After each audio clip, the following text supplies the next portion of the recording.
Ayan, tama yun. Maraming salamat, Miss Sergeant. At ngayon, ating pakinggan isang taga-academ, Dr. Lee.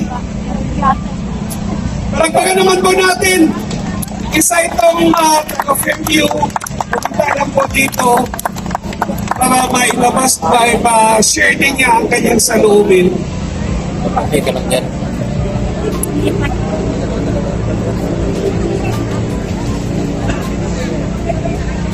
Doktor.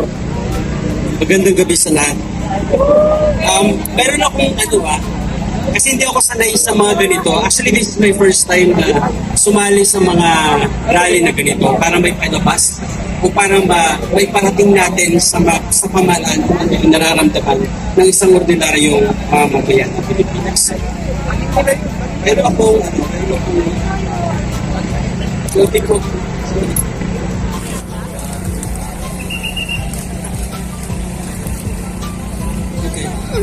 itong sasabihin ko ngayon, I think narinig naman na natin simula pa nung nag-start tayo. Actually, nung pag-start pa lang ng rally sa Batasan, yung mga yan, mga kasama ko dyan from Batasan, na lumipat kami sa veterans at hanggang dito, na sumasama pa rin kami sa rally na to. Kasi gusto namin ipahayag kung ano yung nararamdaman namin bilang isang Pilipino at bilang isang taong hindi bayaran.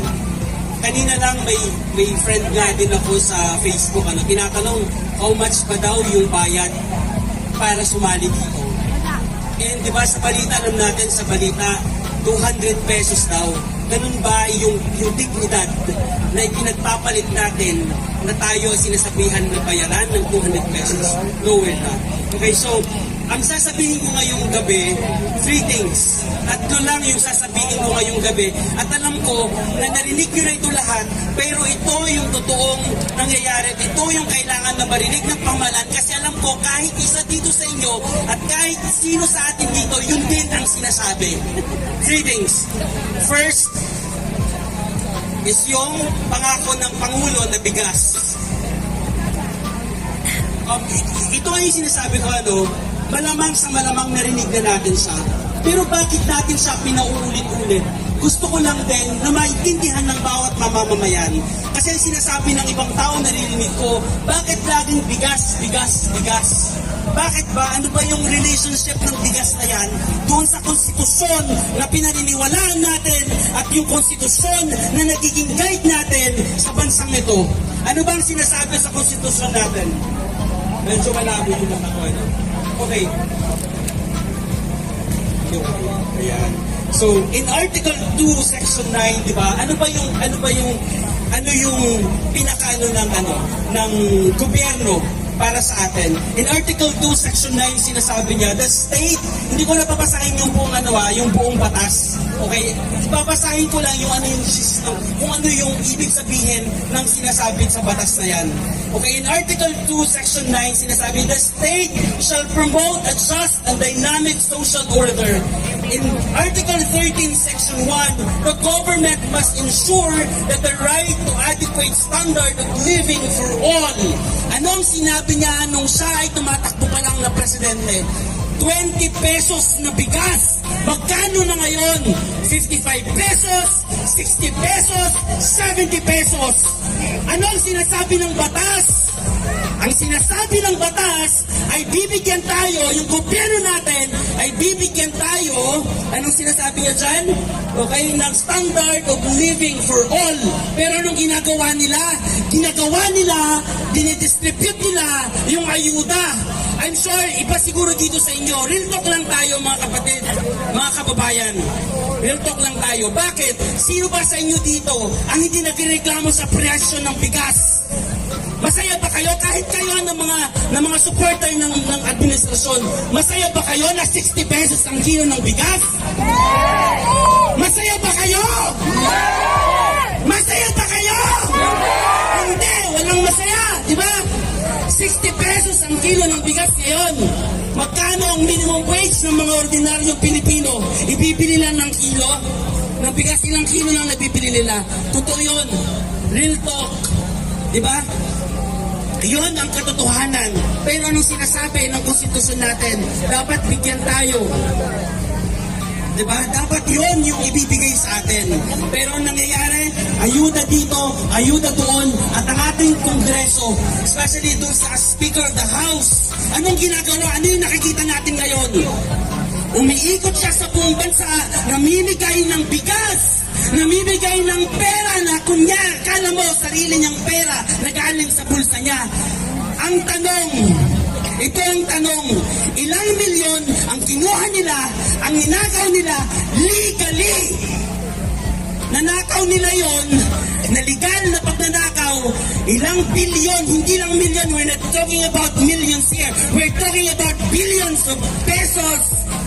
Pero ilang bilyon o ilang milyon lang kaya yung pinamudmud nila sa mga mahihirap? Ganun lang ba yung dignidad mo? Yung dignidad ng bawat isa na nandirito dahil sa pinamimigay na 5,000 pesos? Sabihin na natin kahit 10,000 pesos? Ganun lang ba yung dignidad mo? Para ipagpalit mo yung boto mo para sa mga ganitong klaseng politiko? Diba? Pangalawa, gusto ko i-discuss dito yung transparency and accountability. Ano ba sinasabi ng batas? And I'm sure lahat ng mga putihin at lahat ng mga magagaling natin na nasa Kongreso, from the lower house to the upper house, alam nila to. In Article 11, Section 1, naalala ko tuloy kasi when I was in college, ito yung dinimemorize namin na para kasi ang course ko is public administration. But I have also background in business administration. Both, meron akong background and meron akong theory. At the same time, meron din akong experience with this both na discipline. Ano bang sinasabi ng batas natin? At paulit-ulit natin sinasabi. At paulit-ulit natin silang sinisingil. Anong sinasabi niya? Hindi ko na ulit babasahin kung ano yung nilalaman ng batas. But it says in Article 11, Section 1, that public office is a public trust. Pero gusto kong basahin yung buong batas na to para maintindihan ng bawat Pilipino kung ano yung mga pinaglalaban natin dito. Pinaglalaban natin kung ano ang nilalaman ng konstitusyon at yun ang karapatan natin bilang mamamayang Pilipino. Tama ba? Tama! Kayo, pumunta kayo dito, anong pinaglalaban nyo? Tama! Diba? Ang pinaglalaban natin dito kung ano yung dapat na ipamigay sa atin ng gobyernong ito. Tama? Okay, ano bang sinasabi ng ano natin? Iisa-isahin natin. Hindi ako mag-lecture dito pero iisa-isahin natin. Kasi I'm sure sa more than 100 million na population sa Philippines, I'm sure iilan lang siya ang nagbabasa o nakabasa ng 1987 Constitution of the Philippines. Mas maiging na ngayon dahil ganito yung panahon natin, madami nang nanonood ngayon sa social media at napapanood tayo sa buong Pilipinas. At least ngayon naiintindihan natin na yun pala ay mga basic, bakit yung mga tao dito, yun yung mga pinagsisikaw nila palagi. Kasi yung basic rights natin bilang mamamayang Pilipino. Ang sinasabi niya dito, okay, public office is a public trust.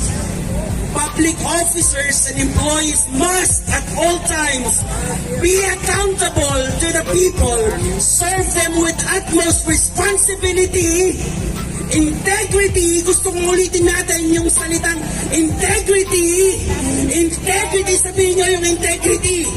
Integrity. Loyalty. And efficiency. Act with patriotism and justice. And lead to modest lives. Now, isa-isahin natin dito. Anong sinasabi ng batas dito? Na yung mga gobyerno, yung taong gobyerno, pinoto natin, inalal natin sila, at yung nagtatrabaho sa gobyerno, dapat siniserve nila with utmost responsibility, integrity, loyalty. Pero nasaan ang loyalty nila? Nasaan ang loyalty nila? Nasa administrasyon, hindi sa mga tao. Ganun ba yung sinasabi ng konstitusyon natin? Diba? Loyalty! Anong sinasabi ng batas natin? Ang loyalty nila dapat to serve the Filipino people. Pero nangyari, and what is life? Contradicting to masyado doon sa kung ano sinasabi ng batas, kung doon sa nakikita naman natin eh. Di ba, marami na sa kasama natin, nagkwento ka na kanina, ano sinasabi nila? Nung una, ito pa lang nung una na, bago pumasok sa politika, ito yung itsura niya. Makikita nyo yan, di ba, nag-trending sila, viral sila. Pero nung nandun na sila sa politika, sobrang yaman na sila. Sinabi ba sa batas dyan, na ipakita mo extravagant? No! It should be modest lives. Ganon ang pagiging public servant. Saan ka nakakita? Di ba? Karamihan dito, ako kasi pinanganak ako sa Mindanao, although I'm living here sa Metro Manila for 20 years already. Pero nakita ko yung difference ng development, yung mga projects are all focused in the national level. Pero sa Mindanao, pinabayaan niyo ang Mindanao. Madami doon na mga tulay dito sa Metro Manila, puro tulay. Ang daming puro tulay sa EDSA, sa Commonwealth. Pero sa Mindanao, yung mga tao na nandoon, maraming mga politiko pinapabayaan ng mga tao doon. Nahihirapan sila pati pagtawid lang sa ilog kasi wala silang tulay. Diba? Pero yung mga politiko na yon, sobrang lalaki. Ang gaganda ng bahay nila, ang gagara ng mga sasakyan nila, lahat ng mga designers, items sa kanila. Ang gaganda, luxury cars. Diba ganun ba yung sinasabi ng konstitusyon? Kaya tayo nandito kasi sinisigil natin sila. Na dapat yun ay ibigay nila sa atin, pero hindi. Now, let's talk about yung number 2 pa lang ito, transparency and accountability. Ngayon, kanina nag-discuss ako ng theory. Ilalagay na natin sa application yung pagdating sa transparency. Number 1 issue. Ito na. Kasi bakit ko ba dinidiscuss ito? Kasi ang nangyayari ngayon is lahat ng pinapakita, which is later on, yun yung pinaka-last ko na discussion about media. Okay? So dito, sa application na sinasabi ko kanina na dinidiscuss ko dito, the flood control projects. Naririnig na natin yan. Sa flood control projects, noong 2023, ang laki ng flood control projects nila. That's 19% of the total budget ng DPWH. That's around 200 billion pesos plus. 2023 alone. For 2024, how much? Tumaas siya into 23% of the total budget ng DPWH. That's 300 million plus. And for the budget, for the coming year, sa proposal nila, sa 2025 election, like sa 2025 budget, tumaas siya ng 32%. Billion. Suma total, magkano yung per day ng mga flood control projects nila? Billion, more than 1 billion per day. I-compare natin doon sa pinag-interesan nila na 125. Hindi ko sinasabi na dahil si Bibi Sara maliit lang yun, hindi ko sinasabi na tama din yun. Okay? Ang sinasabi ko dito, since transparency yung pinag-uusapan, i-audit nila yon. But the thing is, tama yung sinasabi ni Atty. Marcoleta na mga nasa Congress nagtulundag na, which is tama naman na nabubwisit sila dun sa term na yon. Pero totoo yun, nagtulundag sila, pinapangunahan nila yung trabaho ng Commission on Audit. My goodness, kung titignan natin yung government natin, we have 3 branches of the government, right? The executive, legislative, and the judiciary. Anong ginagawa ng legislative? Siya yung tagagawa ng batas. Yes, we believe, naniniwala naman tayo doon sa aid of legislation na ginagawa nila. But the thing is, pinapahimasukan nila yung trabaho ng isang komisyon na hindi naman karapat-dapat na sila yung nag-audit audit dun sa dapat na ino-audit sa mga public funds, which is trabaho yun ng Commission on Audit. Diba? Yun yung hindi na naiintindihan ng karamihan. At the same time, laging sinasabi, ito 225 million, pero kung titingnan natin, ito-digest natin yung mga budget na yun, magkano yung mayroong notice of disallowance doon, nasa 70 million, I think. Pero pinapalabas pa yun? Hindi. Kasi bakit gusto yun ng siraan si Duterte? Gagala ka, nagbablog. Dito, yes, I'm a supporter, I'm a proud supporter of Duterte. Pero dito sa pinaglalaban natin na to, hindi ito yung tipong pinaglalaban natin dahil si Duterte. I know it's not. Pinaglalaban natin kung ano yung nasa konstitusyon natin. Diba? Yun yung nangyayari dito. Makikita nyo, imulat nyo yung mga mata nyo, yun yung totoong nangyayari sa Pilipinas. Next. Ito. Pangalawa na concern doon sa transparency. Kung kanina flood control projects. Pangalawa, PhilHealth. Okay, sa PhilHealth natin, okay, dapat na ito yung ipaprioritize ng government natin. Bakit? Kasi sinabi sa Article 13, Section 11, and Article 13, Section 13 of the Constitution of the Philippines, hindi ko na babasahin kasi mahaba, sasabihin ko na lang kung ano ibig sabihin niya, that state shall promote and protect the right to health. Anong ginawa ng Pangulong Marcos? Pinalipat niya yung 89 billion, we're talking about 89 billion pesos sa National Treasury para saan? Para ilagay sa mga unprogrammed projects. Mga unprogrammed projects. Na dapat, di ba na dapat ang priority nila is yung health ng Filipino people. Ngayon, yung mga congressman na yung mga politiko na yan, di ba kung titignan nila ang problema sa hospital pa lang, di ba kahit dito pa lang sa Metro Manila, pumunta kayo sa mga emergency hospital, sa mga emergency ng bawat hospital, ito real talk. Sa isang minuto dyan, bilangin nyo yung mga taong namamatay, which is hindi nila ginagawa. Yung mga politician na yan, hindi nila nakakita kung ano nangyayari sa ground. Bilangin nyo yung mga taong namamatay. Namamatay dahil kulang sa pera, namamatay kasi kulang ng facility ng isang hospital, namamatay sila kasi kulang sa budget. And then, this president, pinalipat niya. Totoo naman yun, mayroon naman tayo sa konstitusyon na pwede nila ilipat. Pero titingnan natin yung constitutionality ng pinalipat niya na fund. Bakit ang Supreme Court gumalaw? Bakit ang Supreme Court naglabas ng TRO? Kasi nakita niya na hindi constitutional yung mismong pinalipat na pera. Diba? Ngayon, sisingilin natin sila sa mga ganon. Pero ang pinapakita lang nila is kung ano yung nangyayari dun sa confidential fund na yan. Na matagal ng confidential fund na yan. Ito kasi way back 2023, mayroon na talaga mayroon akong source na nagsabi na dati na talagang sisirain yung Duterte. And I trusted that person, na sisirain yung Duterte. Ngayon, nakikita na natin kung paano nila ginagamit yung makinarya ng buong Pilipinas, ng gobyerno, para sirain ang Duterte. Pangatlo, at ito na yung panghuli ko, the media manipulation. Bago ang lahat, bago ipagpatuloy ko, maraming salamat sa mga vloggers na nandito. Bakit? Kasi ang media hindi na natin sila maaasahan. Which is ito yung pinaka-problema natin ngayon na kumikitil sa demokrasya ng Pilipinas dahil sa media manipulation.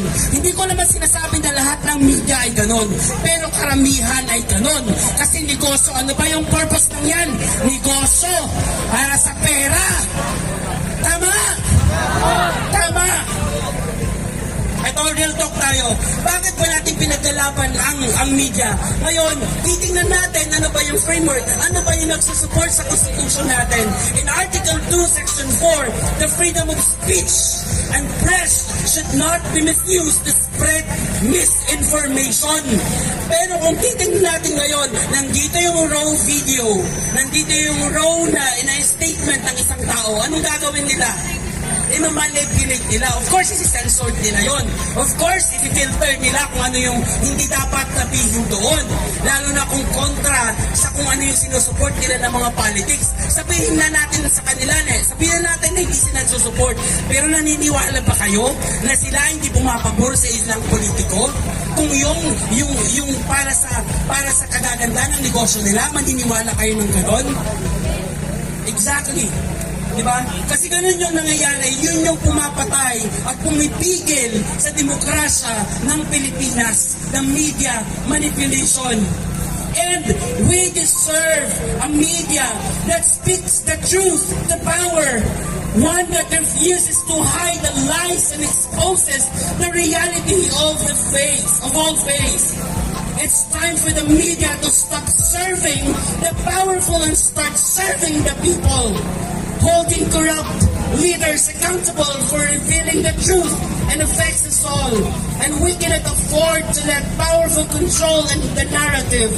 The future of our nation depends on media and upholds the justice and integrity. And it's time to demand the truth because we deserve nothing else. Alam nyo kung ano nangyayari ngayon? Kung may, let's say for example, mayroong ini-interview, for example, na isang tao. Masama yung mga interview na yun, kahit sabihin natin kahit nakaupo. Alam nyo kung ano nangyayari? Ang gagaling ng PR agency nila. Ang gagaling ng crisis management nila. Yon yung totoo dun. And I'm sure hindi naman lahat kahit dito, hindi naman natin alam lahat kung anong ginagawa nila sa crisis management. Doon pumapasok yung kagagaling ng mga PR strategists para baluktutin kung ano yung real issue. Para magmukha yung bad, magmumukhang good. Ganun yung nangyayari sa media manipulation. Papayag ba tayo na ganon? Exactly, di ba hindi tayo papayag? And maybe, this is the main reason din kung bakit nila sa i-formulog ko na pumunta dito at mag-speak kasi yun yung pinaka-main na problem natin. Kasi kinikitin nila yung totoong demokrasya ng Pilipinas. And I'd like to share it with you. So ito na yung last na kanina yun, pero I'd like to, sa in conclusion ko lang yung panawagan lang natin. Okay? So, just want to ano lang din, ano ba yung sinasabi natin? Kahit nga sa 1987 Constitution, ano ba yung pinaglalaban natin dito? Sa unang-una, sa preamble natin, di ba? Ang sinasabi doon is we, the sovereign Filipino people, imploring the aid of Almighty God in order to build a just, humane society, establish a government that shall embody our ideals, aspiration, promote the common good, conserve and develop our patrimony, and secure ourselves for our posterity, and blessing of independence and democracy under the rule of law, a regime of truth, justice ang pinaglalaban natin dito. Tama? Freedom, love, equality, and peace to ordain and promulgate this Constitution. And for our fight for justice and equality, it's just not a call to action. It is a commitment to values our Constitution, and let us rise together for the future of every Filipino because we deserve lasting solutions sa niyo mga yon. Jobs, healthcare, sustainable development, not just temporary fixes. Agree ba kayo doon? Exactly. Now, it's time for us to demand for real change and together, we can build the Philippines we deserve. So ito yung panawagan ko sa mga kababayan natin. Rise up, kababayan. Demand justice and truth. Our future is at stake and the time for silence is over.